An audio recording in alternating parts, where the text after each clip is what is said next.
प्रणमानन्दे हरि हरि ओम अज्ञानं तिमिरन्धस्य ज्ञानाञ्जनशलाकया चक्षुरुन्मिलितं येन तस्मै श्रीगुरवे नमः।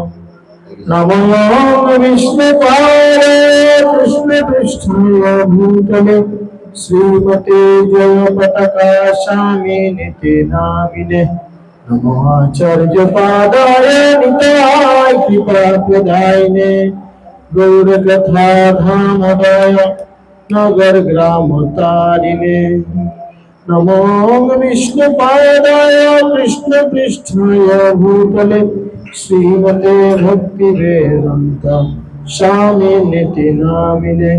नमस्ते सरस्वती देवे गौरवाणी प्रचारिणे निर्विशेष शून्यवादे पश्चात्देशतारिणे। सकल दुई हाथ तुले बोलुन जय श्री कृष्ण चैतन्य प्रभु नित्यानंद श्री अद्वैत गदाधर शिवासादि गौर भक्तवृंद। हरे कृष्ण कृष्ण कृष्ण हरे हरे हरे राम राम राम हरे हरे। मुखं करोति वाचालं पंगुं लंघयते गिरिं यत्कृपातमहं वन्दे श्रीगुरुं दीनतारिणं परमानन्दमाधवं। श्री चैतन्य ईश्वरं श्री चैतन्यमनोभीष्टं स्थापितं येन भूतले स्वयं रूप कदामयं ददाति स पदान्तिकं। नित्यप्रायेषु भद्रेषु नित्यं भगवतो सेवया भगवते नित्यं श्लोके भक्तिर्भवति नैष्ठिकी। जय श्री कृष्ण चैतन्य प्रभु नित्यानंद श्री अद्वैत गदाधर शिवासादि गौर भक्तवृंद। हरे कृष्ण कृष्ण कृष्ण हरे हरे हरे राम राम राम हरे हरे। सकले जपन करुन और आमार परे परे बोलुन ओम नमो भगवते वासुदेवाय ओम नमो भगवते वासुदेवाय ओम नमो भगवते वासुदेवाय हरि ओम तत्सत्। हरे कृष्ण। सर्वप्रथम सकल के आंतर्जातिक कृष्ण भावनामृत संघ तथा इस्कन नामहट्ट ব্যান্ডেল प्रचार केंद्र पक्ष থেকে शुभ रथयात्रार प्रীতি शुभेच्छा और अभिनंदन। सकल के रथयात्राय सुस्वागतम। আমরা সকলেই কম বেশি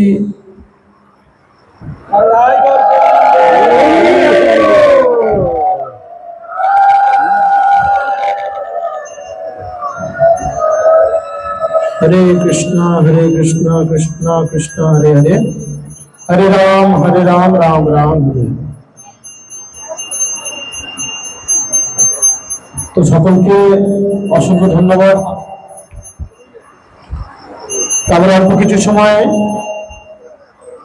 মানব জীবনের যে গুরুত্ব, কিভাবে এই দুর্লভ মানব জীবন কৃষ্ণ ভক্তিতে লাগিয়ে অতিবাহিত করা উচিত, কৃষ্ণ কিভাবে আমাদের কৃপা করে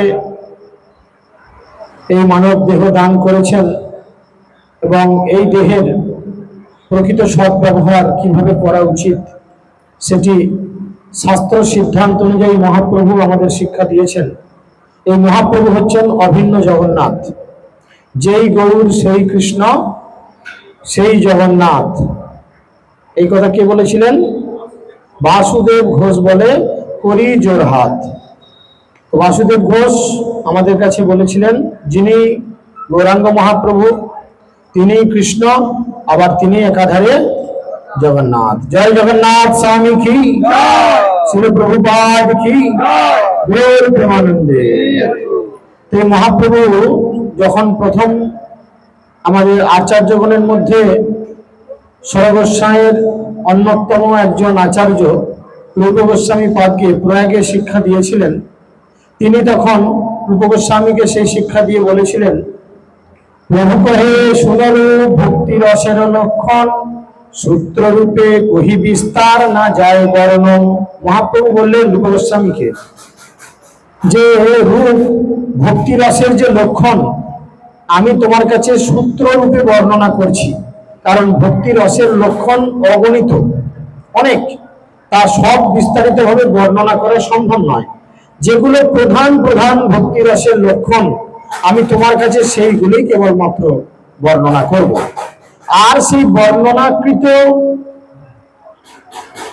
বর্ণনাকৃত এই ধরনের বিচার শ্রবণ করলে তোমার নিজেকে খুব ধন্য বলে মনে হবে। শাস্ত্র বলে কি, চৈতন্য চন্দ্রের কৃপা করহ বিচার, বিচার করিলে চিত্তে পাইবে চমৎকার। মহাপ্রভু আমাদের জন্য এই জগতে যে কৃপাবারি বর্ষণ করেছেন, যদি আমরা একবার ঠান্ডা মাথায় বসে বিচার করি তাহলে আমরা নিজেরাই চমৎকৃত হয়ে যাব যে মহাপ্রভু আমাদের জন্য এই জগতে কি দিয়েছেন। তাই তিনি বলছেন, পারাপার শূন্য গভীর ভক্তি রসের সিন্ধু, তোমায় চাখাইতে তার কহি এক বিন্দু। তিনি বলছেন এই যে ভক্তি জগতের ভক্তি রস, এই যে ভক্তি জগতের ভক্তি রস, এটা একটা বড় সমুদ্রের মতো। এই সমুদ্রের সমস্ত রস তোমাকে আস্বাদন করা সম্ভব নয়। আমি কেবলমাত্র সেই মহান সমুদ্রের মধ্যে থেকে এক ফোঁটা রস তোমাকে আস্বাদন করাই। তো আমরা সেই এক ফোঁটা রসের কতটা গুরুত্ব সেটা শ্রবণ করি। মহাপ্রভু বলছেন, প্রথমেই তিনি বলছেন, এই ব্রহ্মাণ্ড ভরি অনন্ত জীবগণ, 84 লক্ষ জনিতে করে সদাই ভ্রমণ। আমরা সকলে জানি এই ব্রহ্মাণ্ডে মোট 84 লক্ষ প্রজাতির শরীর রয়েছে। তার মধ্যে 9 লক্ষ প্রজাতি রয়েছে জলজ, 20 লক্ষ প্রজাতি রয়েছে বৃক্ষলতা, কৃমিকীট সরীসৃপ রয়েছে 11 লক্ষ, 10 লক্ষ রয়েছে পক্ষী এবং 30 লক্ষ রয়েছে পশু। মোট হলো 80 লক্ষ। 84 লক্ষর মধ্যে 80 লক্ষ চলে গেল, পড়ে রইল কত লক্ষ? 4 লক্ষ। এই 4 লক্ষ হচ্ছে মনুষ্যজনী। তাহলে 84 লক্ষের মধ্যে মনুষ্যজনী পার্সেন্টেজ বেশি না কম? অনেকটাই কম। তাহলে সেই কম পার্সেন্টেজে আমরা এসেছি। তাহলে আমাদের এই কম পার্সেন্টেজে এসে কি করা উচিত? আমরা জনজগতে এসেছি কিসের জন্য? না কৃষ্ণ ভজিবার পরে সংসারে যে আইলি, মিছে মায়ায় বদ্ধ হয়ে বৃক্ষ সম হইলি। আমরা কৃষ্ণ ভজিবার জন্য এই জগতে আসলাম, কিন্তু মিছে মায়ায় বদ্ধ হয়ে গেলাম, হয়ে গিয়ে বৃক্ষের মতো আচরণ করতে লাগলাম। তাই চৈতন্য চরিতামৃতে কৃষ্ণদাস কবিরাজ গোস্বামী বলছেন, ভারত ভূমিতে হইল মনুষ্য জন্ম যার, জন্ম সার্থক করি করে পর উপকার। এই ভারতবর্ষের মতো পূর্ণ ভূমিতে যার জন্ম হয়েছে, তার জন্ম পরের উপকার করে সার্থক করা উচিত। পরের উপকার মানে কি? প্রচন্ড বন্যা হয়ে গেল, দুটো তিরপল দেওয়া, 1 কেজি চিড়ে দেওয়া, একটু গুড় দেওয়া বা একটু খাবার জল দেওয়া, এটা কি পরের উপকার? প্রকৃত উপকার কি না তার জন্ম মৃত্যু চক্র থেকে তাকে রক্ষা করা, যাতে তাকে আর দ্বিতীয়বার জন্ম মৃত্যু চক্রে আবর্তিত না হতে হয়। এই যে আজ 8 দিন 9 দিন ধরে শ্রী শ্রী জগন্নাথের রথযাত্রা উপলক্ষে আজ পৃথিবীর বিভিন্ন প্রান্তে জগন্নাথের এই রথযাত্রা উপলক্ষে চতুর্দিকে অগণিত মানুষের মধ্যে জগন্নাথের মহাপ্রসাদ বিতরণ হচ্ছে, এটা কিন্তু পরের উপকার। কেননা এই প্রসাদ গ্রহণ করার মাধ্যমে আমাদের চিত্ত শুদ্ধি হবে। প্রসাদ মানে হচ্ছে ভগবানের কৃপা, আর জগন্নাথ তার প্রসাদের মাধ্যমে এই জগতে অগণিত মানুষের মধ্যে তার কৃপাবাড়ি বর্ষণ করছেন। তাই আমরা মনুষ্য জীবন পেয়েছি, আর মনুষ্য জীবন পেয়ে আমরা যদি তার প্রকৃত সদ্ব্যবহার না করি তাহলে আমাদের কিন্তু অনেক জীবনের সমস্যা হবে। আর এই মনুষ্য জীবন পেয়ে যদি আমরা শিল প্রভুপাদের মতো একজন শুদ্ধ বৈষ্ণবের সান্নিধ্যে এসে আমরা ভক্তি জীবন করার সুযোগ পাই এবং একজন সদ্গুরুর সন্ধান পাই, এবং পেয়ে যদি নিজেদের জীবন ঠিক করে অতিবাহিত না করি তাহলে আমাদের মূর্খামি ছাড়া আর কিছুই নয়। তাই মহাপ্রভু বলছেন, ব্রহ্মাণ্ড ভূমিতে কোন ভাগ্যবান জীব গুরু কৃষ্ণ প্রসাদে পায় ভক্তি লতা বীজ। মহাপ্রভু বারবার বলছেন, জীব তার কর্ম অনুযায়ী বিভিন্ন ব্রহ্মাণ্ডে ভ্রমণ করেন। আমরা সকলেই জানি ব্রহ্মাণ্ডের সংখ্যা কতগুলি না, শাস্ত্র বলে ভগবান কৃষ্ণের গায়ের যতগুলি লোমকূপ ততগুলি হচ্ছে ব্রহ্মাণ্ড। তাহলে কল্পনা করুন আমাদের গায়ের কতগুলি লোমকূপ গোনা সম্ভব? তাহলে ভগবান শ্রীকৃষ্ণের গায়ে যতগুলি লোমকূপ রয়েছে ততগুলি ব্রহ্মাণ্ড রয়েছে। কৃষ্ণ যখন চোখের পাতা একবার ফেলেন একটা ব্রহ্মাণ্ড ধ্বংস হয়ে যায়, আবার যখন চোখের পাতা একবার খোলেন তখন আবার নতুন করে ব্রহ্মাণ্ড সৃষ্টি হয়। তো সেই জন্য তিনি বলছেন, জীব তার কর্ম অনুযায়ী বিভিন্ন ব্রহ্মাণ্ডে ভ্রমণ করেন। আর বিভিন্ন ব্রহ্মাণ্ড ভ্রমণ করতে করতে যদি আমরা আমাদের ভালো কর্ম ফলের জন্য এই ভারতবর্ষের মতো পবিত্র ভূমিতে জন্মগ্রহণ করি তাহলে আমাদের জীবন ভগবানের সেবায় বা গুরুদেবের সেবায় অবশ্যই লাগানো উচিত। কখনো সে উচ্চতর লোকে উন্নীত হয়, আবার কখনো সে নিম্নতর লোকে অধঃপতিত হয়। নিজের কর্মফলের জন্য কখনো আমরা ভালো কাজ করার ফলে, পুণ্যকর্ম করার ফলে উপরের দিকে যাই, ঊর্ধ্বম গচ্ছতি রাজ সত্যতা, সত্যগুণ স্থিত লোক ঊর্ধ্বে গচ্ছতি হয়। যারা রজগুণ স্থিত রয়েছেন তারা মধ্যম তিষ্ঠতি রাজসা, মাঝে রয়ে যান, এই পৃথিবীতে রয়ে যান। আর জঘন্য গুণ যাদের মধ্যে রয়েছে তামসা, তামসিক গুণ, তারা নিম্নগতি হয়। তাই আমাদের গুণ অনুযায়ী আমরা কখনো কখনো ঊর্ধ্বগতি প্রাপ্ত হই, কখনো কখনো নিম্নগতি প্রাপ্ত হই। এইভাবে ভ্রমণরত অসংখ্য জীবের মধ্যে কদাচিৎ কোন একটি জীব তার অসীম সৌভাগ্যের ফলে শ্রীকৃষ্ণের কৃপায় সদ্গুরুর সান্নিধ্য লাভ করতে পারে। অসীম সৌভাগ্যের ফলে এই যে আপনারা চতুর্দিকে লক্ষ্য রাখছেন যে এখানে ভগবানের অনেক সেবক রয়েছেন। জগন্নাথের মন্দিরে 2-4 জন জগন্নাথের সেবার জন্য রয়েছেন, রন্ধন করার জন্য ওখানে জগন্নাথের ভোগ রন্ধন করার জন্য ওখানে বেশ কিছু ভক্ত রয়েছেন। এই গুন্ডিচা মন্দির প্রাঙ্গণ পরিষ্কার রাখার জন্য কিছু ভক্ত রয়েছেন, ওখানে প্রসাদ কুপন বিতরণ করার জন্য কিছু ভক্ত রয়েছেন, আবার কিছু ভক্ত রয়েছেন বিভিন্ন ধরনের বাজার বা অন্যান্য সামগ্রী কালেকশন করে এইখানে পাঠানোর জন্য রয়েছে। আমরা সাধারণ অর্থে জড়চক্ষু দিয়ে দেখলে বিচার করি যে এরা আপনার এবং আমার মতনই সাধারণ একটা মানুষ। দেখলে মনে হয় না যে আমারও তো 2 পা, ওরও তো 2 পা, আমার 2 হাত, ওরও 2 হাত, আমি মানুষের মতো দেখতে আর ও তো মানুষের মতো দেখতে। কিন্তু শাস্ত্র তা বিচার করে না। শাস্ত্র বলে যে খুব অল্প ভাগ্য করলে ভগবানের দাস হওয়া যায় না। দাস হওয়ার জন্য অসীম সৌভাগ্যের অধিকারী হতে হয়। অল্প ভাগ্যে দাস নাহি করেন ভগবান, অল্প ভাগ্যে দাস নাহি করেন ভগবান। আগে ভুক্তি পরে মুক্তি, পরে হয় কর্মবন্ধ নাশ, তবে সে হইতে পারে ভগবানের দাস। আগে ভোগ করার সমস্ত বাসনা তাদের মধ্যে থেকে চলে যায়, সমস্ত কর্মফল ভোগ করার বাসনা তাদের মধ্যে থেকে চলে যায়। পৃথিবীতে যত যাগ যজ্ঞ রয়েছে তারা এক জীবনে নয়, হয়তো পূর্বে বহু জীবনে অলরেডি সে সমস্ত করে এসেছে, যার জন্য তারা এই জীবনে হতে পেরেছে ভগবানের দাস বা দাসী। তাই জন্যই বলে অল্প ভাগ্যে দাস নাহি করেন ভগবান। অল্প ভাগ্য করলে ভগবানের দাস হওয়া যায় না। ঠিক সেরকম এইভাবে ভগবত অসংখ্য জীবের মধ্যে কদাচিৎ কোন একটি জীব তার অসীম সৌভাগ্যের ফলে শ্রীকৃষ্ণের কৃপায় সদ্গুরুর সান্নিধ্য লাভ করে। এইভাবে গুরু এবং কৃষ্ণ উভয়েরই কৃপার মাধ্যমে জীব তার হৃদয়ের মধ্যে ভক্তিলতার বীজ প্রাপ্ত হয়। গুরু এবং কৃষ্ণ কৃপা করেন, কিভাবে করেন? এখন কৃষ্ণ তো আমাদের জগৎ থেকে অপ্রকট হয়েছেন প্রায় আজ থেকে 550 বছর আগে। এখন কৃষ্ণর কৃপা পেতে গেলে আমরা কিভাবে পাবো? না, গুরুদেবকে প্রসন্ন করার মাধ্যমে আমরা ভগবান শ্রীকৃষ্ণের কৃপা পেতে পারি।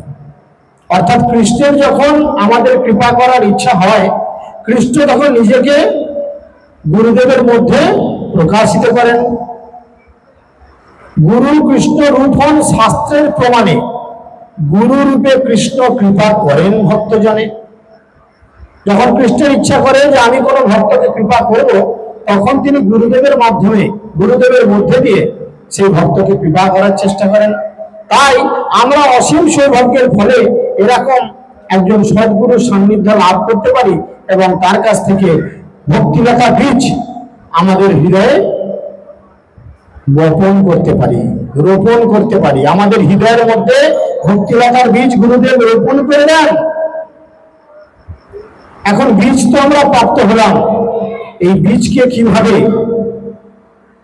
ফলে ফুলে পরিপূর্ণতা লাভ করানো যায় তার প্রক্রিয়াকরণে মহাপ্রভু কি বলেছেন? না, আমাদের সবাইকে মালি হতে হবে। মালি বলছেন, মালি, মালি মানে যারা বাগানে গাছের পরিচর্যা করে, গাছের আগাছা দমন করে, গাছের মধ্যে কোনো রোগ জ্বালা এলে তারা ঔষধ স্প্রে করেন, গাছে জল দেন, গাছের মধ্যে সার দেন, গাছের খাবার দেন এবং উপযুক্ত সময় গাছে যে ফল ফুল হয় সেটা মালি তুলে নিয়ে গিয়ে তার কোনো না কোনো কাজে লাগায়। তাই আমরা গুরুদেবের কাছ থেকে যে এই ভক্তিলতা বীজ আমরা এই দেবদুর্লভ মনুষ্য জীবনে প্রাপ্ত হই, আমাদের মালি হয়ে কি করতে হবে? না, মালি হইয়া সে করে সেই বীজ আরোপণ, শ্রবণ কীর্তন জলে করে সেচন। আমাদের মালি হতে হবে আর সেই বীজের মধ্যে জল দিতে হবে। জল যতক্ষণ না বীজের মধ্যে জল দেয়া হয় ততক্ষণ বীজ অঙ্কুরোদ্গমন হয় না। এখন হৃদয়ের মধ্যে যে ভক্তিলতার বীজ বপন করা হলো, সেখানে আপনি কি রূপ জল দেবেন? না, সেখানে শ্রবণ এবং কীর্তন রূপ জল। অর্থাৎ শ্রবণ মানে কানে শুনতে হবে আর কীর্তন মানে মুখে বলতে হবে। এখন কানে কি শুনবেন? লাড়ে লাপ্পা মারে ধাপ্পা। কানে কি শোনা উচিত? কলিযুগের যুগ ধর্ম, হরে কৃষ্ণ কৃষ্ণ কৃষ্ণ হরে হরে, হরে রাম রাম রাম হরে হরে। এই জল শুনতে হবে, আবার এই জল দিতে হবে, অর্থাৎ কানে শুনতে হবে, আবার এই জল মুখ দিয়ে সিঞ্চন করতে হবে।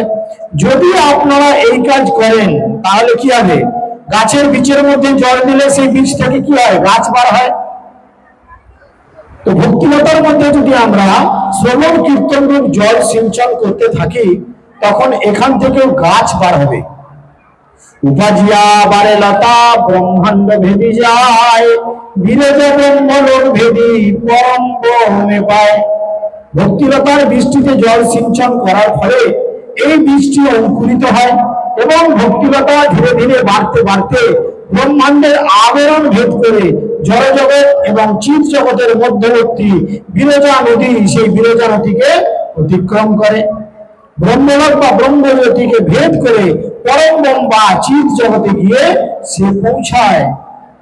এই যে আমরা যেখানে অবস্থান করছি, এটি হচ্ছে ভূলোক। টোটাল এই ব্রহ্মাণ্ড 14টি লোক দিয়ে গঠিত। আমরা রয়েছি ভূলোক, আমাদের উপরে আরো 6টি লোক এবং নিচের দিকে রয়েছে আরো 7টি লোক, 7টি পাতাল। তাই আমাদের উদ্দেশ্য কি হবে? না, উপরের দিকে ব্রহ্মাণ্ডে ভেদ করে এই ভক্তিলতাকে ধীরে ধীরে ব্রহ্মাণ্ডের আবরণকে ভেদ করে সেই বিরজা, যেটি হচ্ছে বৈকুণ্ঠের গড়খাই অর্থাৎ বৈকুণ্ঠের প্রাচীর, সেই বিরজার তীরবর্তী অঞ্চলে নিয়ে গিয়ে উপস্থিত হতে হবে এবং বিরজা পার করে ব্রহ্মলোকে পৌঁছে চিৎ জগতে গিয়ে পৌঁছাতে হবে। এটা হচ্ছে আমাদের কর্তব্য। আমাদের হৃদয়ে গুরুদেব যে ভক্তিলতার বীজ বপন করেছেন সেই বীজকে আমাদের এইভাবে নিয়ে যেতে হবে। তবে যায় তদুপরি গোলক বৃন্দাবন, কৃষ্ণচরণ কল্প বৃক্ষে করে আরোহণ।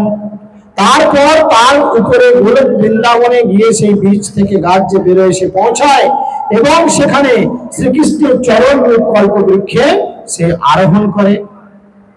তাহা বিস্তারিত হইয়া ফলে প্রেম ফল, ইহা মালি সাচে নিত্য শ্রবণাদি জল।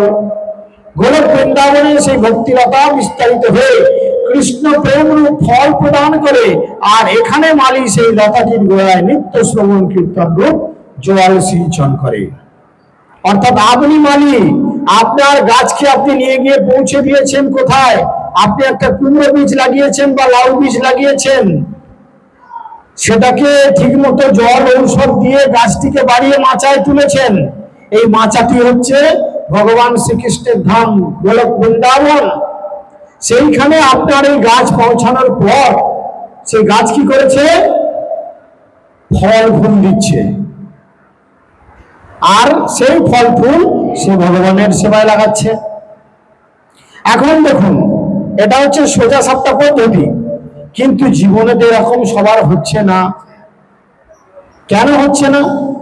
না, মহাপ্রভু তার সলিউশন দিচ্ছেন। তিনি বলছেন, ভক্তি জীবনে আমরা ঢুকছি, সেই একই 16 নাম 32 অক্ষর সবাই মুখ উচ্চারণ করছি, কিন্তু এই কৃষ্ণ নাম উচ্চারণ করার ফলে তার ফলাফল বিভিন্ন লোকের কাছে বিভিন্ন ভাবে প্রতিভাত হয়। যে যেভাবে এই ভগবান শ্রীকৃষ্ণের এই মহামন্ত্রকে গ্রহণ করেন হৃদয় ভাবে, তার সেইরূপ ফল উৎপাদিত হয়। কিন্তু সবার সমান নয়। কেন না, মহাপ্রভু বলছেন, যদি বৈষ্ণব অপরাধ উঠে হাতি মাতা, উপরে বা ছিন্দে তার সুখী যায় পাতা। যদি আমরা ভক্তি জীবনে কোনো অপরাধ করি তাহলে কি হয়? পাগলা হাতি যেমন সাজানো একটি বাগানে ঢুকলে সমস্ত ফল ফুল গাছকে ভেঙে তছনছ করে দেয়, সেরকম আমরা যদি কোনো বৈষ্ণব অপরাধ করি তাহলে কিন্তু আমাদেরও ভক্তি জীবনে এইরূপ বিনষ্ট হয়ে যাবে। আর এই বৈষ্ণব অপরাধের মধ্যে সর্বপ্রথম বৈষ্ণব অপরাধ করার জন্য আমাদের মানসিকতা তৈরি হয় অহংকার থেকে, তাই না? অহংকারে মত্ত হইয়া নিতাই পদে পসরিয়া অসৎ করে সত্য করি মানি। মানে আপনি যখন অহংকারের মধ্যে প্রবেশ করবেন তখন কি হবে? যেটা সত্য নয়, মিথ্যা, তাকে মনে হবে আপনার এটাই ঠিক, এটাই সত্য। একটা ঘটনা বলি আপনাদের, ভালো করে শুনুন। একবার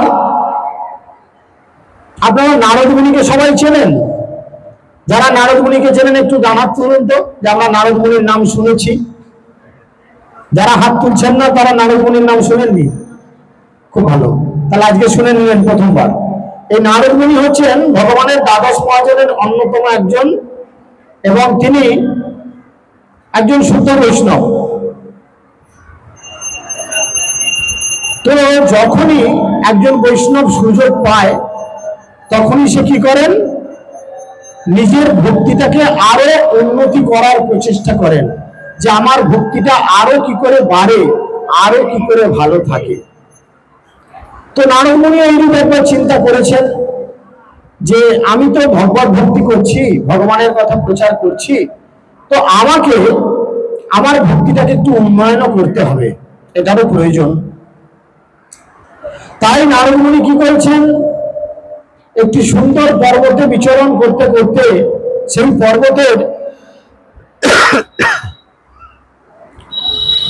পর্বতের পাদদেশে এসে তিনি উপস্থিত হয়েছেন, এবং সেখানে এত সুন্দর অপরূপ একটি মনোরম পরিবেশ, চতুর্দিকে সবুজ গাছপালা রয়েছে, চতুর্দিকে সুন্দর পাখিদের কলরব ইত্যাদি দর্শন করে নারদ মুনি মনে মনে ভাবলেন যে এই স্থান আমার সাধন ভজন করে ভক্তিটাকে একটু উন্নয়ন করার স্থান। এই চিন্তা করে নারদ মুনি সেখানে কি করলেন? তপস্যা আরম্ভ করলেন। আর আপনারা সকলেই জানেন, যখনই কেউ তপস্যা আরম্ভ করে তখনই তখনই ইন্দ্রদেব মনে মনে বড্ড ভয় পান, যদি আমার গদি চলে যায়। তাই সঙ্গে সঙ্গে তিনি মনে মনে রাজনীতি করেন, কাউকে না কাউকে পাঠিয়ে তার এই তপস্যা যাতে ভঙ্গ হয় সেই জন্য তিনি প্রচেষ্টা করেন। তাই নারদ মুনি যখন কঠিন তপস্যায় বসেছেন, ইন্দ্রদেব সঙ্গে সঙ্গে ডায়াল করে দিয়েছেন, মেনকা, উর্বশী, রম্ভা, হ্যালো, তোমরা কোথায় আছো? হ্যাঁ প্রভু, আছি আছি, আমরা আছি, কুইক, তাড়াতাড়ি এসো। আবার একজন কঠিন তপস্যায় বসেছে, তার তপস্যা যেভাবে ভঙ্গ করতে হবে। তুমি তোমার সমস্ত এন্টায়ার টিমকে খবর দিয়ে দাও, তার তপস্যা ভঙ্গ করতে হবে। বললো ওকে প্রভু, আমি গ্রুপে, হোয়াটসঅ্যাপ গ্রুপে মেসেজ করে দিচ্ছি। মেসেজ হয়ে গেছে, সবাই খবর পেয়ে গেছে। ইন্দ্রদেবের যে নর্তকীরা রয়েছেন, স্বর্গের অপ্সররা, সুন্দরী সুন্দরী অপ্সররা, তারা খবর পেয়ে গেছে ইন্দ্রদেব রাজা আমাদের অর্ডার দিয়েছেন যে আমাদের তপস্যা ভঙ্গ করতে হবে। যথারীতি তারা নারদ মুনির সামনে এসেছেন, আর নারদ মুনির সামনে এসে বিভিন্ন অঙ্গভঙ্গি করে নারদ মুনিকে তপস্যা থেকে সরিয়ে দেওয়ার চেষ্টা করেছেন। কিন্তু নারদ মুনি মনে মনে বিশাল জেদ নিয়ে বসেছেন যে আজকে আমি কোনোভাবে তপস্যা ভঙ্গ হতে দেব না। ইন্দ্রদেব খুব চিন্তায় পড়ে গেছেন, আরে এত সুন্দরী সুন্দরী অপ্সরাদের পাঠালাম, আর নারদ মুনির তপস্যা কিছুতেই ভঙ্গ হলো না, তো মহা সমস্যার ব্যাপার, তাহলে কি করা যায়? তখন ইন্দ্রদেব আবার ডায়াল করলেন, হ্যালো কামদেব, আপনি কোথায় আছেন? হ্যাঁ প্রভু, আমি আছি, আমার দরবারেই আছি। না, আপনি তাড়াতাড়ি চলে আসুন, নারদ মুনিকে আপনার কাম মানে জর্জরিত করতে হবে। ওকে, নারদ মুনিকে জব্দ করার জন্য কামদেব ইন্দ্রদেবের পারমিশন অনুযায়ী তিনিও চলে গেলেন, নারদ মুনিকে কাম বান নিক্ষেপ করলেন। কিন্তু নারদ মুনি মনে মনে আজকে কি জেদ করেছেন? কি জেদ করেছেন? কোনোভাবে আমি আজকে তপস্যা ভঙ্গ হতে দেব না। আমরাও গুরুদেবের কাছে যখন দীক্ষা নিই বলি কিনা যে আমরা কোনোভাবেই 4টি নিয়ম ভঙ্গ করব না। যেমনই হোক, ডাক্তার যতই বলবে আপনার করোনা হয়েছে, আপনাকে এই খেতে হবে তাই খেতে হবে, নাহলে দুর্বল হয়ে যাবেন, মরবো, কিন্তু তা বলে আমি নিয়ম ভঙ্গ করব না, তাই না? তো নারদ মুনি এরকম একটা কঠিন মনে মনে জেদ নিয়েছেন। কামদেব তার কামবান নিক্ষেপ করেছেন, নারদ মুনি তো কোনোভাবেই বিচলিত হননি। অবশেষে কামদেব পরাজিত হলেন নারদ মুনির কাছে, ইন্দ্রদেব পরাজিত হলেন নারদ মুনির কাছে।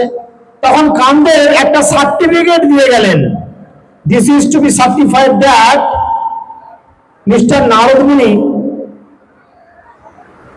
Has won Kamadeva. নারদ মুনি কামদেবকে জয় করেছেন, অর্থাৎ নারদ মুনি কামকে জয় করেছেন, যেটা এই জগতে কিন্তু খুবই দুর্লভ। এই জগতে এই কামকে দুর্লভ করা খুবই কঠিন ব্যাপার। তো সেই জন্য নারদ মুনিকে একটা বড় সার্টিফিকেট দিয়ে চলে গেলেন, ভক্তি শাস্ত্রী সার্টিফিকেটের মতো একটা বড় সার্টিফিকেট দিয়ে চলে গেলেন। এখন সেই সার্টিফিকেটটা নারদ মুনি তো পেয়ে খুব খুশি, বগলে করে সার্টিফিকেটটা নিয়ে মনের আনন্দে তিনি আগে যাচ্ছেন কোথায়? বাবা ভোলেনাথকে দর্শন করাতে কৈলাসের পথে চলেছেন। সেখানে প্রবেশ করা মাত্রই দেখছেন শিবজি ধ্যান করছেন ভগবানের। গিয়ে বলছেন, প্রভু আপনি দয়া করে আপনার ধ্যান ভঙ্গ করুন, আমি আপনাকে একটা দারুণ খবর দিতে এসেছি। আপনার এখানে তো আনন্দবাজার বর্তমান প্রতিদিন এইসব পেপার আসে না, আপনি জানবেন কি করে? তাই আপনাকে আমি দেখাতে এসেছি। এই দেখুন, আমাদের মর্তে আনন্দবাজার পত্রিকায় আমার ছবি বেরিয়েছে, গিটার হাতে একটা ছবি। নারদ মুনি কি বাজান? বিনা। এখন আধুনিক জগতে তাকে গিটারের রূপান্তর হয়ে গেছে প্রায়। দেখুন, আমার গিটার হাতে একটা সেলফি বেরিয়েছে আনন্দবাজার পত্রিকায়। আপনি পড়ুন, এসব পেপার টেপার মাঝে মধ্যে পড়ুন, মর্তের খবর রাখুন, কি হয় না হয়। শিবজি বলে বাবা চুপচাপ দেখলো, ও ঠিক আছে ঠিক আছে ঠিক আছে, ভালো, খুব ভালো। দেখেছেন আমি কামদেবকে জয় করেছি। বলো ভালো খবর। বলো ঠিক আছে, এই খবরটা আমাকে ব্রহ্মাজিকে গিয়ে দিতে হবে। বললো কেন এত উতলা হচ্ছে, সবাইকে জানাতে হবে, তার কি মানে আছে? বলে এই হচ্ছে মশাই আপনাদের দোষ, আপনারা কারোর ভালো সহ্য করতে পারেন না। না, হ্যাঁ, আমি উন্নতি করেছি, আমি একটা সার্টিফিকেট পেয়েছি, খবর কাগজে আমার ছবি বেরিয়েছে বড় সেলফি হিসাবে, বুঝেছি, আমি বুঝেছি তোমার সেলফি বেরোয়নি তো, ওই জন্যই তোমার আমার উপর খুব গা জ্বালা হচ্ছে। এই কথা বলতে বলতে নারদ মুনি পৌঁছে গেলেন কোথায়? ব্রহ্মাজির কাছে। যদি এই ভাষা এরকম ভাবে শাস্ত্রে অতটা বলে নাই, আমি আপনাদের একটু চলিত ভাষায় শ্রুতিমধুর করার জন্য কিছু ভাষা প্রয়োগ করছি। এই মোবাইল হোয়াটসঅ্যাপ তখন থাকেনি, এখন যেহেতু এইটা চল, তাই এইটা দিয়ে বুঝতে সুবিধা হবে, যার জন্য এই কথাগুলো বলা। তো সেই জন্য তিনি ব্রহ্মাজির কাছে গেলেন এবং ব্রহ্মাজির কাছে গিয়ে তিনি ব্রহ্মাজিকে বললেন, প্রভু শুনেছেন? ব্রহ্মাজি ধ্যান ভঙ্গ করে দিয়ে বলছেন, কি হয়েছে, কি শুনবো? না, আপনার তো ব্রহ্মলোকের যা দূরত্ব, এখানে আনন্দবাজারের গাড়ি আসবে বলে মনে হয় না। তো দেখুন খবর কাগজে আমার ছবি বেরিয়েছে, আমি কামদেবকে কি করেছি, জয় করেছি। ব্রহ্মাজি দেখলেন, বললেন খুব ভালো করেছো, খুব ভালো। তো আমি এই খবরটা এখন হেড অফিসে দিয়ে আসি। নারদমুনি কোন কোম্পানিতে চাকরি করেন? নারায়ণ আর নারায়ণ কোম্পানি, তাই না? নারদমুনি মুখে কি বলেন সবসময়? নারায়ণ নারায়ণ নারায়ণ বলেন, ওটাই ওনার চাকরি। তো তিনি বললেন আমি তাহলে আমার হেড অফিসে একটু খবর দিয়ে আসি যে আমি একটা নতুন সার্টিফিকেট পেয়েছি। কি সার্টিফিকেট? যে আমি কামকে জয় করেছি।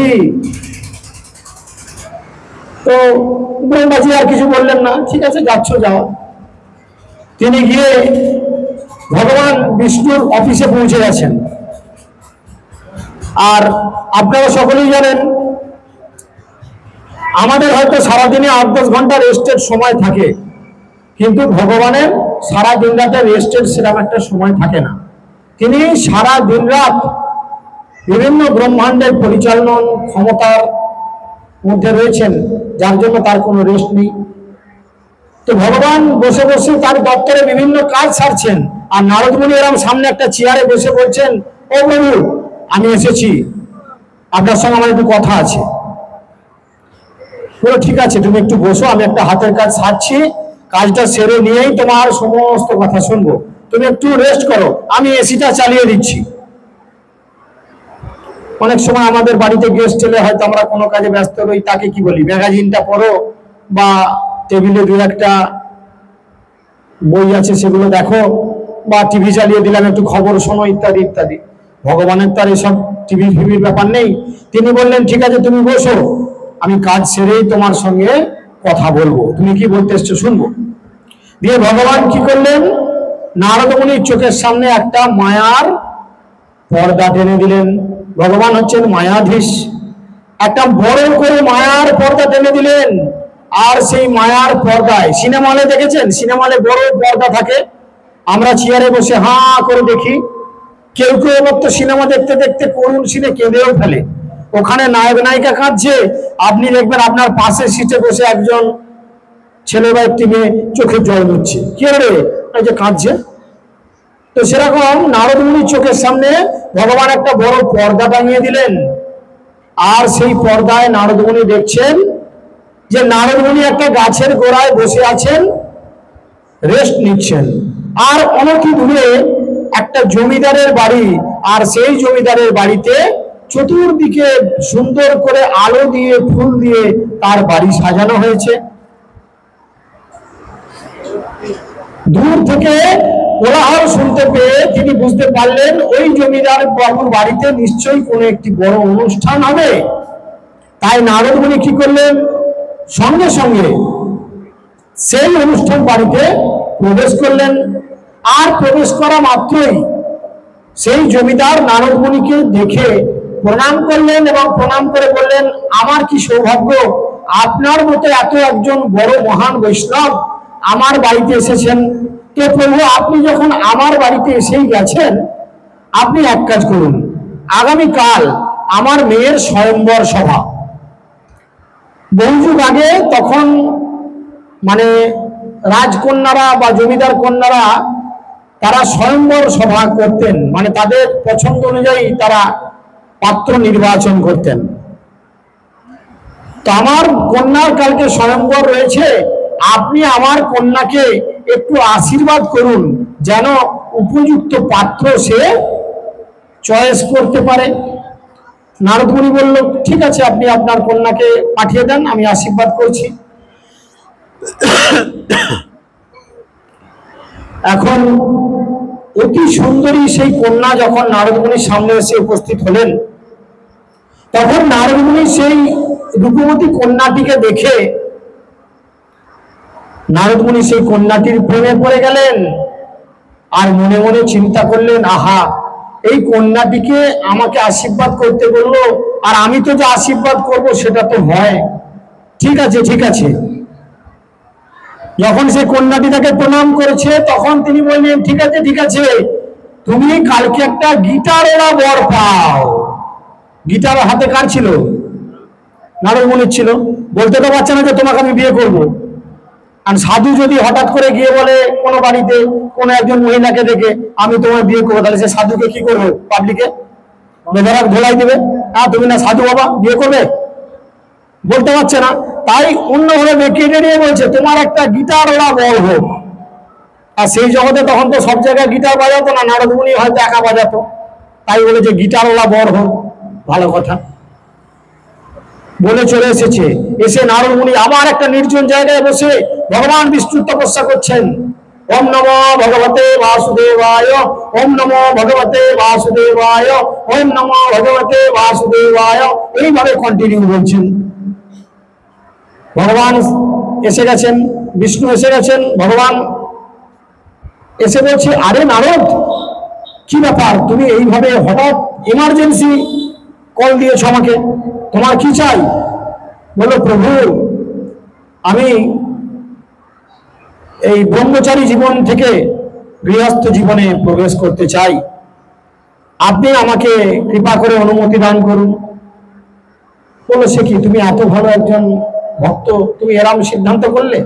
বললো, হ্যাঁ প্রভু, তবে দেখুন প্রভু, আমার আপনার কাছে কয়েকটা জিনিস বলার আছে। আপনি যখন বিয়ে করার পারমিশনটা দিয়েই দিলেন, তো আরো দুটো জিনিস আপনি কৃপা করে করে দেন। আমাকে হরির মতো দেখতে করে দেন। কার মতো? হরির মতো দেখতে করে দেন। কারণ এই ন্যাড়া মাথা টিকি সুন্দরী রাজকন্যা এই ন্যাড়া মাথা ছেলেকে কি পছন্দ করবে? আপনি আমাকে হরির মতো দেখতে করে দিন। বললেন তথাস্তু, বলে চলে গেলেন। আর এইদিকে তো নারদ মুনি মনে মনে খুব ইচ্ছা, তার ড্রেস খুলে সে সঙ্গে সঙ্গে বিয়ে করতে যাওয়ার ড্রেস পরেছেন, স্নান আদি করে নিয়ে তিনি রেডি হয়ে পৌঁছে গেছেন নিকটবর্তী বাস স্ট্যান্ডে বা নিকটবর্তী কোনো প্রতীক্ষালয়।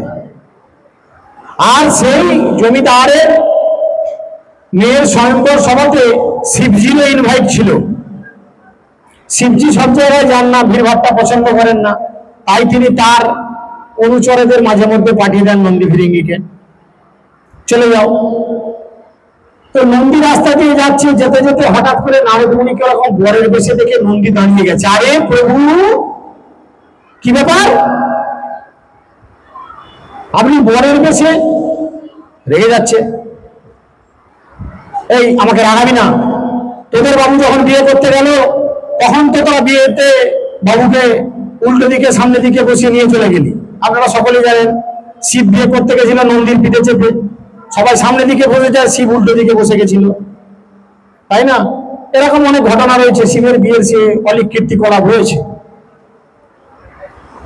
তোদের বাবু যখন বিয়ে করলো তখন কিছু বললি না, আজকে আমি একটু বিয়ে করবো বলে ইচ্ছা জেগেছে আর তোরা আমাকে এখন কম্পিটকারী করছিস, আমার চোখের সামনে থেকে দূরে যা। রেগে গেছে নারদ মুনি, রেগে গিয়ে এই কথা বলতে তারা চলে গেছে, হাসতে হাসতে চলে গেছে। এখন নারদ মুনি কি করেছেন, সেই জমিদার বাড়িতে গিয়ে পৌঁছে গেছেন। আর পৌঁছে গিয়ে তিনি প্রথম একদম 1 নম্বর চেয়ারটাতেই বসেছেন। কেন বসেছেন? 1 নম্বর চেয়ারটা বসার কারণ কি? যে রাজকন্যা যখনই ঢুকবেন, ঢুকে প্রথম চোখ করবে প্রথম চেয়ারে যিনি বসে আছেন, আর আমি তো হরির মতো দেখতে। আমি ভগবানের কাছে বলেছি আমাকে হরির মতো দেখতে করে দাও। আমি 1 নম্বর চেয়ারে বসে হরির মতো দেখতে, এই জগতে হরির থেকে সুন্দর কি কেউ দেখতে আছে? তাই তিনি প্রথমেই বসে আছেন। এখন সেই স্বয়ংবর সভায় প্রবেশ করেছেন রাজকন্যা হাতে মালা নিয়ে। এখন সেই স্বয়ংবর সভায় ভগবান বিষ্ণু কিন্তু উপস্থিত হয়েছেন, তিনি সবার শেষে দাঁড়িয়ে রয়েছেন। তখন তিনি সবার শেষে দাঁড়িয়ে রয়েছেন, আর রাজকন্যা হাতে মালা নিয়ে চতুর্দিকে লোককে দেখতে দেখতে দেখতে দেখতে গিয়ে তিনি কি করলেন? মালাটা কার গলায় দিলেন? ভগবানের গলায় পরিয়ে দিলেন। এদিকে নারদ মুনি তো এই রেগে লাল হয়ে গেছে, কি ব্যাপার, কি হলো? আমার সঙ্গে বিয়ে হওয়ার কথা, আমার সঙ্গে সবকিছু হওয়ার কথা, আমার গলায় মালা দেওয়ার কথা, আমার গলায় না দিয়ে ভগবানের গলায় দিলে কেন? এদিক ওদিক তাকাচ্ছে, সবার দিকে করছে। তখন নন্দী থেকে থেকে বলছে, আরে তুমি বিয়ে করতে এসেছো, নিজের মুখটা কি একবার আয়নায় দেখেছো? এই মুখ নিয়ে বিয়ে করতে এসেছো? হ্যাঁ। তখন একটা আয়না নিয়ে তার মুখের কাছে ধরেছে, আর নারদ মুনি নিজের মুখটা দেখছেন, হয়ে গেছে হরির মতো। সংস্কৃতে হরি কথার অর্থ হচ্ছে বাঁদর। এবার দেখুন, বাঁদরের মতো যে ছেলের মুখ দেখতে, কোনো মেয়ে কি তার গলায় মালা দেবে? কেউ মালা দেবে? বাঁদরের গলায় কি কেউ মালা দিতে চাইবে? যেখানে ভগবানের মতো অপূর্ব সৌন্দর্যবান একজন পুরুষ রয়েছেন। এদিকে নারদ মুনি রেগে গেছেন। নারদ মুনি বলছে, আমি না হয় বলতে একটু ভুল করেছি। কি ভুল করেছেন? বলা উচিত ছিল আমাকে শ্রীহরির মতো দেখতে করুন, আর উনি বলেছেন আমাকে হরির মতো দেখতে করুন। হরি মানে বাঁদর, আর শ্রীহরি মানে ভগবান। বলছে আমি শ্রীহরি বলতে ভুলে গেছি বলে প্রভু আমাকে হরি বলেছি, হরির মতনই দেখতে করে দিল। রেগে গেছে। আর ভগবান দেখছেন নারদ এবার রেগে গিয়ে তার এই মেয়েটিকে পাওয়ার জন্য আমার পশ্চাৎ করবে, অতএব আমি আমার বিয়ে করা স্ত্রীকে গাড়িতে চাপিয়ে নিয়ে কেটে পড়ি। ভগবান কি করেছেন? গরুর দেবের পিঠে চেপে গরুরকে বলেছেন, গরু একদম 100 পিকাপে তুমি গাড়ি ছোটাও, যাতে নারদ ধরতে না পারে। বুঝেছেন? ভগবান তো ওই সদ্য বিবাহিত স্ত্রীকে নিয়ে তিনি আকাশ মার্গে ধাবিত হচ্ছেন। এদিকে নারদ মুনি রেগে গিয়ে বলছেন এর জবাব ভগবানকে দিতেই হবে বলে নারদ মুনিও কি করেছেন? তার গাড়িতে চেপেছেন। নারদ মুনি কোন কোম্পানির গাড়িতে চাপতে জানেন? দেখি কোম্পানি কি? নারায়ণ তো চাকরি করতো। মারুতি সুজুকি হুন্ডাই কি কোম্পানি ছিল? নারদ মুনি গাড়ি ঢেকি ঢেকি, তাই না? তো এক ধরনের মানে ওদের বাহনের নাম। কৃষ্ণের যেমন গাড়ির নাম কি? গরু। ওই ব্র্যান্ডের গাড়িতে উনি চাপেন, ইনি এতে চাপেন। তো সেতে নিয়ে গিয়ে ভগবানের সঙ্গে পিছু ধাওয়া করতে করতে গিয়ে হঠাৎ করে মাঝ পথে ভগবানকে আটক করেছেন নারদ মুনি। আটক করে ভগবানকে দাঁড় করিয়ে বলছেন, হে প্রভু, আপনি আমার সঙ্গে এটা করতে পারলেন? সারাটা জীবন আপনার জন্য আমি কি না করেছি। এই আঙুলগুলো দেখুন, এই আঙুলগুলো দেখুন, গিটার বাজিয়ে বাজিয়ে বাজিয়ে বাজিয়ে ছাল তুলে ফেলেছি। আমি শুধু আমার একটা ভুল বলেছি বলে আপনি আমার কত সর্বনাশ করলেন। তাই আমি আপনাকে অভিশাপ দিচ্ছি, পরবর্তী জীবনে আমি যেমন আমার স্ত্রীর জন্য পাগলের মতো কাঁদতে কাঁদতে চতুর্দিকে ঘুরে বেড়াচ্ছি, আপনিও পরবর্তী জীবনে আপনার স্ত্রীর জন্য চতুর্দিকে কাঁদতে কাঁদতে ঘুরে বেড়াবেন। আর তখনই আপনার স্ত্রীকে উদ্ধার করার জন্য এই আমার মতো বাঁদর গুলোরই প্রয়োজন পড়বে। তাই গৌর আনন্দে। তাই পরবর্তী যুগে ভগবান সীতা দেবীকে হারালেন, আর চতুর্দিকে জঙ্গলের মধ্যে হাসিতে হাসিতে হাসিতে করে ঘুরতে লাগলেন। আর মা সীতাকে উদ্ধার করার জন্য ভগবান রামচন্দ্রের কাদের প্রয়োজন পড়েছিল? Indian army, Bangladeshi army, Pakistan army, হ্যাঁ, সিবিআই, ইডি কাদের প্রয়োজন পড়েছিল? এখন এই সিনেমাটা হচ্ছে, এটা কিন্তু রিয়েল ঘটনা নয়। এই সিনেমাটা দেখছে কে? এই সিনেমাটা নারদ মুনি দেখছেন। কোন সিনেমা হলে? ভগবান সামনে একটা মায়ার পর্দা টাঙিয়ে দিয়েছেন, সেখানে যেমনি এই ঘটনা হয়ে গেল, হঠাৎ করে কারেন্ট চলে গেলে যেমন সব বন্ধ হয়ে যায়, সামনে থেকে পর্দাও সরে গেল। নারদ মুনি হাতে সেই সার্টিফিকেটটা নিয়ে হঠাৎ চমকে উঠলেন, আরে এই আমি কি দেখলাম? তখন নারদ মুনির ঘের ভাঙলো। কি না, আমি অহংকার করেছিলাম। আজ অহংকার করার ফলে আমি কত বড় মাপের একটা ভক্ত ছিলাম। সামান্য কি অহংকার করেছিলাম? আমি কামকে জয় করেছি। এই অহংকার করার ফলে আমার ভক্তি কত নিচে গেল, যে আমি একটা সামান্য মহিলার জন্য কাঁদতে কাঁদতে কাঁদতে কাঁদতে ভগবানের সঙ্গে পর্যন্ত বিরুদ্ধাচরণ করলাম। তাহলে মহাপ্রভু এখানে সেই শিক্ষাই আমাদের দিচ্ছেন যে যদি বৈষ্ণব অপরাধ উঠে হাতি মাথা, উপরায় পা ছিন্নে তার সুখী যায় পাতা। এই বৈষ্ণব অপরাধের প্রথম এবং প্রধান হচ্ছে অহংকার। অহংকারে মত্ত হইয়া নিতাই পদ পসরিয়া অসত্তরে সত্য করি মানি। যেটা ঠিক নয় তাকে ঠিক মনে করছি। নারদ মুনি সেটাই মনে করলেন। নাহলে নারদ মুনি কোনোদিন কল্পনা করতে পারেন যে আমি বিয়ে করব? তিনি তো সবকিছু পরিত্যাগ করে তিনি দেবতা ঋষি হয়েছেন, দেবর্ষি নারদ। তাই আমাদের কি করতে হবে? যদি এইভাবে আমাদের জীবনে বৈষ্ণব অপরাধ হয়, তাতে মালি যত্ন করি করে আবরণ, অপরাধ হস্তির জয়ছে না হয় উদগম। অপরাধ হস্তি যাতে প্রবেশ করতে না পারে, তাই আমাদের কি করতে হবে? বেড়া দিতে হবে। আপনি ফল ফুলের গাছ লাগিয়েছেন, ফাঁকা জায়গায় রাখলে কি হবে? ছাগল গরুতে মুড়িয়ে খেয়ে দেবে। তাহলে সে গাছ কি আর উপযুক্ত সময় বাড়তে পারবে? পারবে না। তাই বেড়া দিতে হবে।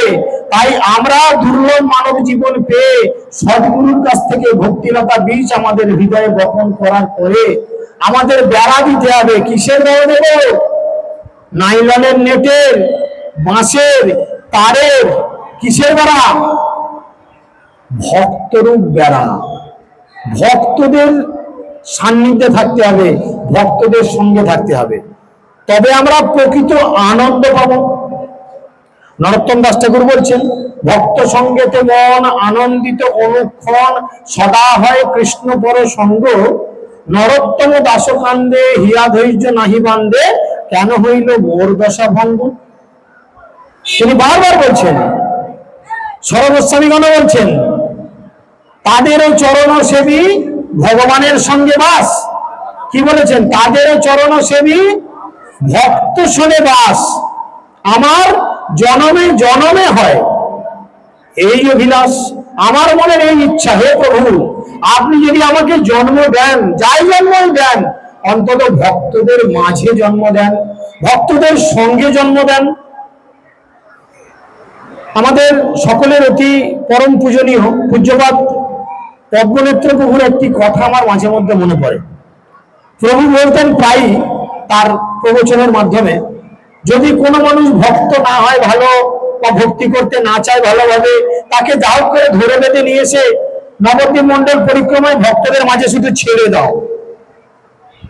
7 দিন 8 দিন এই যে নবদ্বীপ মন্ডল পরিক্রমায় ভক্তদের সঙ্গে ঘুরবে ফিরবে, প্রসাদ পাবে, ভগবানের কথা শ্রবণ করবে, কীর্তন দেখবে, ভজন শুনবে, ভজন করবে, ইত্যাদি করতে করতে 8 দিন পরে যখন সে বেরোবে, একদম ভক্ত হয়ে বেরোবে। কেননা ভক্তদের কাছে যেমন চুম্বকের একটা নিজস্ব চুম্বকীয় শক্তি থাকে, ঠিক সেরকম প্রত্যেকটা ভক্তের কাছে ভক্তির একটা বিশেষ ক্ষমতা বা শক্তি থাকে, যেই শক্তির বলে সে অপরকে ভক্তিতে ত্বরান্বিত করতে পারে। যেমন একটা লোহার কাছে, একটা চুম্বকের কাছে যদি একটা লোহার টুকরোকে দীর্ঘদিন রাখা হয়, ধীরে ধীরে সেই লোহার টুকরোটি চুম্বকের ধর্ম প্রাপ্ত হবে, সেই লোহাটাও আকর্ষণ করবে। ঠিক সেরকম আমাদের যখন ভক্তিতে আমরা দুর্বল হয়ে যাব, আমাদের সবল হওয়ার জন্য আমাদের কি করতে হবে? শুধু ভক্তদের মাঝে এসে বসে করতে হবে, আর কিচ্ছু করার দরকার নেই। আপনার ভালো লাগছে না, জপ করতে ভালো লাগছে না, ভক্তিতে আপনি দুর্বল, ইত্যাদি ইত্যাদি সমস্যা হচ্ছে, যেখানে ভক্তদের মধ্যে হরিকথা হচ্ছে সেখানে শুধু আপনি বসে যান, তাহলে কি হবে? ভক্তদের শরীর থেকে অটোমেটিক্যালি যে ভক্তি জ্যোতি বার হয়, সেই জ্যোতির ফলে আপনিও ধীরে ধীরে কি হবেন?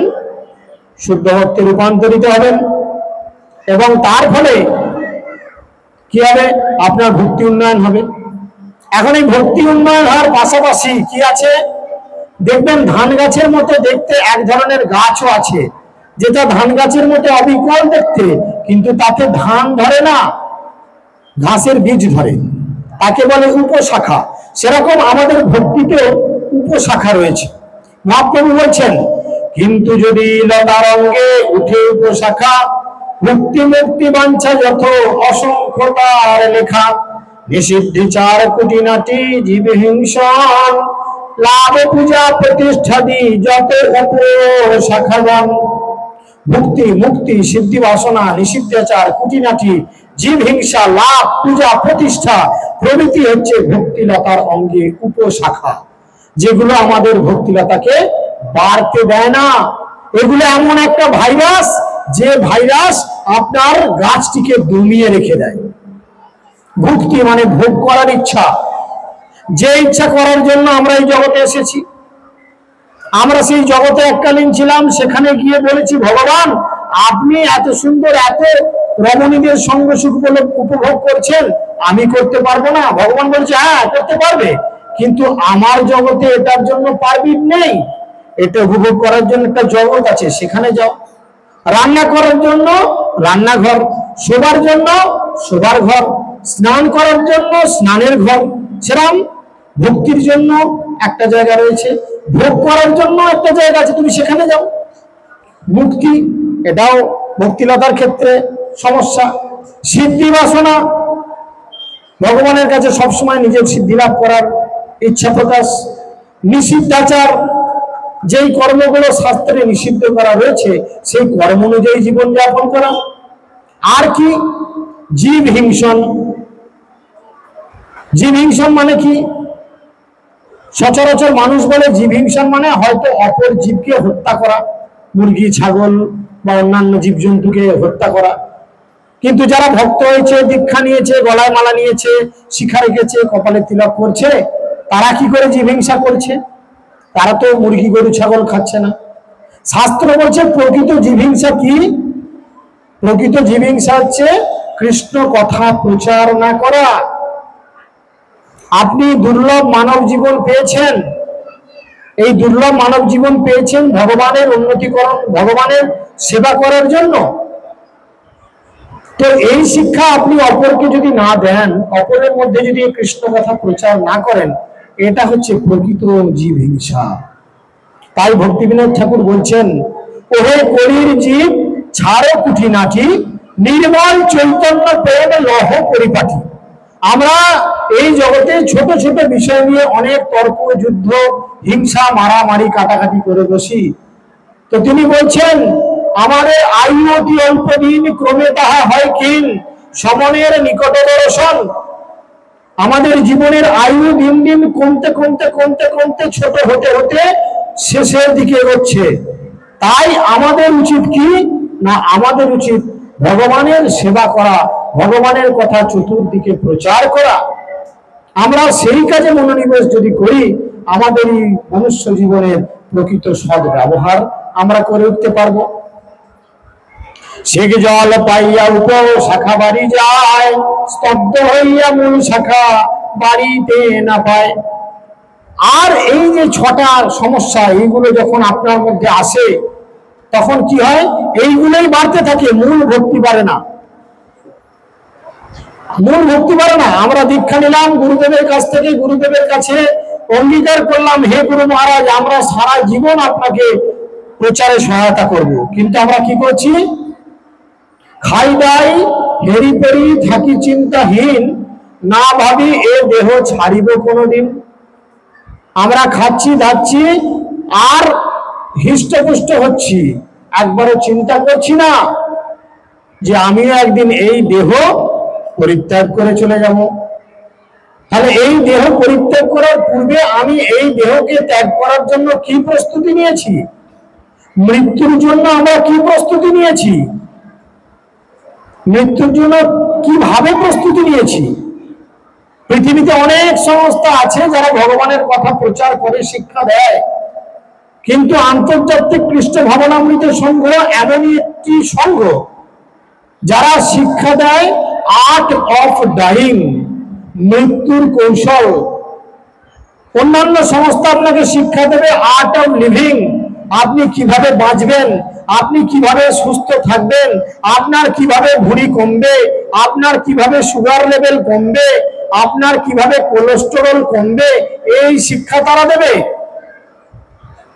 আর শ্রীল প্রভুপাদ আন্তর্জাতিক কৃষ্ণ ভাবনামৃত সংঘ প্রতিষ্ঠা করেছেন এবং প্রতিষ্ঠা করে তিনি কি দিচ্ছেন, আমাদের শিক্ষা দিচ্ছেন মৃত্যুর কৌশল। তুমি কিভাবে মরবে, ভগবান শ্রীকৃষ্ণ গীতায় সেই শিক্ষা দিয়েছেন। অন্তকালে মামে চ শরণমুক্ত কলে বরং, জীবনের অন্তিমে যে আমাকে স্মরণ করে দেহত্যাগ করবে সে সেই ভাব প্রাপ্ত হবে। মুখে বলতে সোজা, শুনতেও মনে হয় কাজটা সোজা, কিন্তু করে দেখুন এই কাজটা মোটেও সোজা নয়। আপনি সারা বছর পড়াশোনা না করলেও আপনার প্রশ্ন যতই জানা থাক পরীক্ষার খাতায় আপনি লিখতে পারবেন, পারবেন না। কিন্তু যদি আপনি সারা বছর পড়াশোনা করেন এবং সাজেশন অনুযায়ী ঠিকঠাক লেখাপড়া করেন, সেই জানা প্রশ্ন পরীক্ষা করলে আপনি অবশ্যই লিখতে পারবেন। তাই সারা জীবন যদি আমরা কৃষ্ণ ভাবনামৃত থাকি, আমাদের গুরু মহারাজ শ্রীশ্রীমৎ জয়পতাকা স্বামী গুরু মহারাজ বলছেন তার প্রতিটা শিষ্য বা শিষ্যাকে যে সব সময় কৃষ্ণ ভাবনামৃত হয়ে থাকো।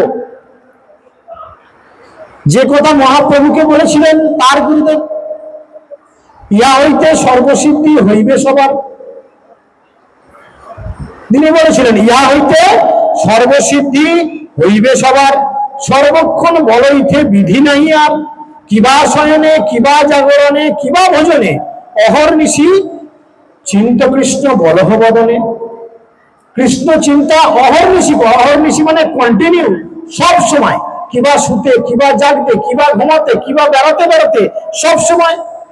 আপনারা লক্ষ্য করুন আন্তর্জাতিক কৃষ্ণ ভাবনামৃত সংঘের ভক্তরা আচার আচরণ, বিশেষ করে মোবাইল, সাধারণ মানুষের কাছে মোবাইলে যখন কল যায় তারা ফোন তুলে কি বলে, হ্যালো কোথায় রে, বলে না। ভক্তদের কাছে ফোন গেলে কি বলে, হরে কৃষ্ণ বলে কি না। শুনতে না পেলে কি বলে, কি রে শুনতে পাসনি, বলে কি, রিপিট করে এবার হরে কৃষ্ণ। এই হরে কৃষ্ণ কানের মধ্যেই বুঝাচ্ছে শুনতে পাচ্ছিস, হরি বল কোথায় গেলি, এটা প্রভুপাদের ভাষা।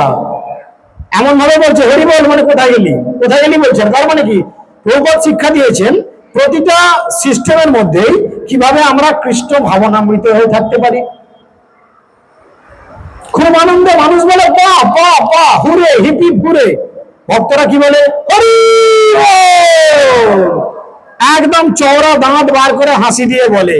আপনারা সেরকম বলে জগন্নাথের দিকে সেই হাসি দিয়ে বলুন হরি বল। সকলের জন্য প্রসাদ রয়েছে, যে যত চিৎকার করে বলবেন জগন্নাথের কানে তার আওয়াজ তত তাড়াতাড়ি যেয়ে পৌঁছাবে, আর তত তাড়াতাড়ি জগন্নাথ তাকে কৃপা করবেন। তাই যে যেখানে রয়েছেন দুই হাত তুলে উচ্চ ঈশ্বরে বলুন হরি বল। এই কথা বলে মহাপ্রভু কি বললেন, তাই আগে করতে হবে কি, প্রথমে উপশাখার ছেদন করতে হবে, তবে মূল শাখা বাড়তে পারবে। তাই ভক্তি জীবনে প্রবেশ করার পূর্বে আগে আমাদের অপরাধ থেকে নিজেদের সরিয়ে রাখতে হবে। আর সেই অপরাধের মধ্যে শাস্ত্র 10টা প্রধান অপরাধ দিয়েছে, যাকে আমরা দশবিধ নাম অপরাধ বলি। এই সম্পর্কে আমাদের জানা দরকার, তাই না। তার প্রথম প্রধান অপরাধ কি না, বৈষ্ণব নিন্দা। আপনি চিন্তা করুন, ভগবান শ্রীকৃষ্ণ গীতাতে বলছেন মনুষ্যনাং সহস্রেষু কশ্চিৎ যতচিৎ সিদ্ধয়ে, লক্ষ লক্ষ মানুষের মধ্যে কদাচিৎ একজন বৈষ্ণব হয়, আর তুমি কিনা সেই বৈষ্ণবের নিয়ে সমালোচনা করছো। ভগবান কি বলছেন, গোবিন্দে কহেন বৈষ্ণব প্রাণ, বৈষ্ণব হচ্ছে আমার প্রাণ। আমি বৈষ্ণবের হৃদয়ে বাস করি, আর তুমি কিনা সেই বৈষ্ণবকে নিয়ে নিন্দা বন্ধ করছো।